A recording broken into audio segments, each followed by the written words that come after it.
तैयारी कर रहे हैं? मैं लगभग 2017 से तैयारी कर रहा हूँ। आप कौन से एग्ज़ाम की तैयारी कर रहे हैं? मैं एमपीपीएससी की तैयारी कर रहा हूँ। और आपका नाम क्या है? सुमित शर्मा। आप कौन से एग्ज़ाम की तैयारी कर रहे हैं? मैं भी पीएससी की तैयारी कर रहा हूँ, एमपीपीएससी। जी, आपको कितना समय हो गया? मुझे 2 साल। जी, अभी आप कौन सा सब्जेक्ट पढ़ रहे हैं?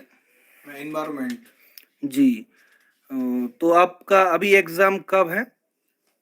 अभी प्री हुआ है और प्री की रिजल्ट की डेट है दिसंबर में और इसके बाद मेंस होगा तो वो अप्रैल में संभावित है।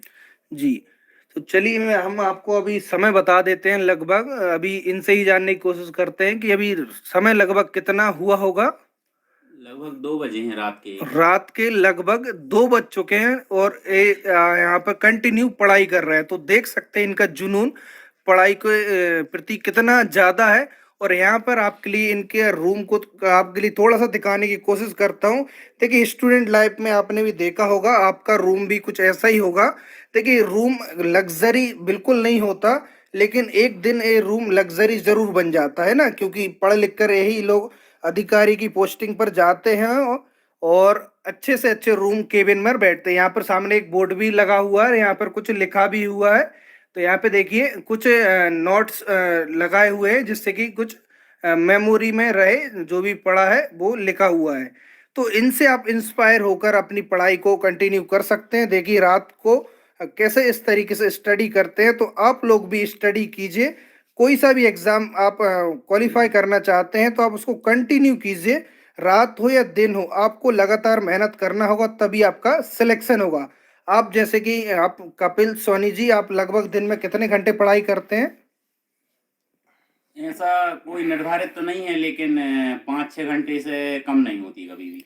जी, 5-6 घंटे आप पढ़ते हैं। तो जैसे आप शिफ्टों में पढ़ाई करते हैं या फिर कंटिन्यू पढ़ाई करते हैं? नहीं, जैसा टाइम मिल जाता है, दिन में भी है, रात में भी है, तो दिन में कम हो पाती है, रात में ज़्यादा हो पाती है अच्छा, पढ़ाई। जैसे आपकी जो दैनिक दिनचर्या कैसी होती है, थोड़ा सा हम जानने की कोशिश करेंगे। दैनिक दिनचर्या तो ऐसा है कि खाना भी मैं खुद से ही बनाता हूँ। बाहर के खाने से बीमार होने का ज़्यादा वो रहता है जी। खतरा थोड़ा-सा। तो थोड़ा-सा हेल्थ कॉन्शियस रहना पड़ता है। इसके अलावा खाना भी मैं बनाता हूँ और अकेला रहता हूँ, तो उस हिसाब से सब मेंटेन मुझे करना पड़ता है, यहाँ का रहने का भी और फिर इसके बाद पढ़ाई भी है। देखिए, आप सरकार से कुछ कहना चाहेंगे वैकेंसी को लेकर, कि वैकेंसी टाइम पर आना चाहिए, और कितनी क्या वैकेंसी होना चाहिए आपके अकॉर्डिंग, और टाइम पर एग्जाम सरकार को कराना चाहिए, या जो भी आपका सवाल हो सरकार के प्रति, आप कुछ कहना चाहें? सरकार से तो ये है कि सरकार से तो उम्मीदें सब लोग लगाए हुए हैं और वो भी कहीं न कहीं अधिकारियों पे और ब्यूरोक्रेट्स पर ही निर्भर हैं। लेकिन उससे ये है कि कभी-कभी जो डिले होता है या मान लो महामारी है, तो वो तो चलो ठीक है, एक बात है, उसमें तो सभी लोग प्रभावित हैं कहीं न कहीं से। लेकिन अगर बिना इन चीज़ों के महामारी नहीं है या कोई ऐसा कोई संकट नहीं है, तो लगभग हर साल जैसा उसका जो वो रहता है शेड्यूल, उस हिसाब से उनको कराना चाहिए। क्योंकि उसमें क्या है कि एज लिमिट भी किसी की क्रॉस होती है तो वो वंचित रह जाते हैं कभी-कभी, जिसकी एज निकल रही है, या फिर कभी कोई कारणवश कोई इस साल नहीं दे पाता है और अगले साल भी उसकी वो नहीं आती है, तो उसका गैप ज़्यादा हो जाता है।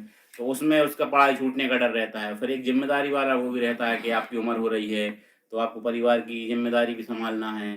और इसके अलावा कंटिन्यूटी फिर बहुत बड़ी चीज़ होती है। इस चीज़ में आपको कंटिन्यूटी ज़्यादा रखना पड़ती है, थोड़ा-सा धैर्य रखना पड़ता है। अच्छा, आपसे एक क्वेश्चन पूछना चाहेंगे। जैसे हमारे चैनल से कुछ बच्चे बहुत लंबे समय से संविदा वर्ग 3 की तैयारी कर रहे हैं, और वो कहीं ना कहीं निराश होकर बैठ गए हैं, क्योंकि उनका एग्जाम डिले होता जा रहा है।